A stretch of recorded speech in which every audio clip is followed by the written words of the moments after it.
What's your creative process?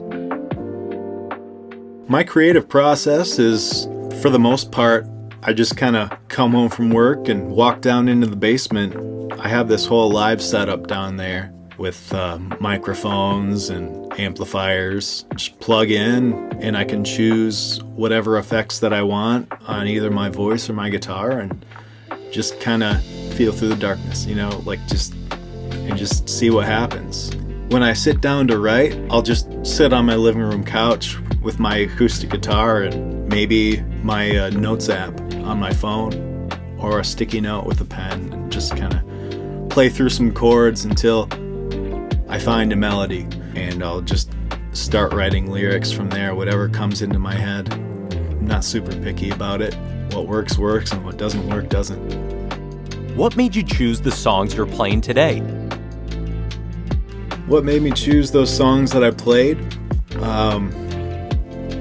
Were really just some of my favorites at the moment. People will say like, oh, this is my favorite song, that's my favorite song, and it goes on forever and they keep that same favorite. But I feel like for me, like, I'll wake up one day and I'll listen to a song and be like, I haven't heard this in a really long time. I really love this one. The Heart of Gold for sure has been one of my many long-standing favorite songs of all time. Just for the emotion that it conveys and just the simplicity of it, really. What's the best advice you were given about being a musician?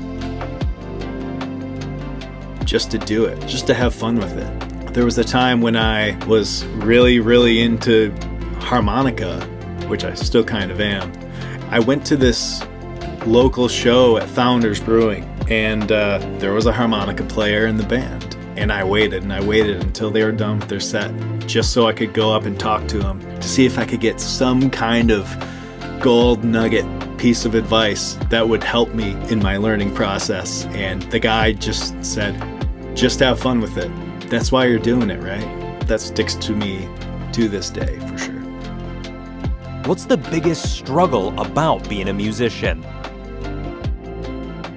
The fact that, no, you're not going to sound as good as Tom Petty. You're not going to capture that same essence that is Neil Young or Pink Floyd. It's just going to be all your own. Whatever comes out of your mouth and out of your guitar right then and there when you're in front of the microphone is what you sound like. And that doesn't mean that it sounds bad. It's just your own unique creative sound.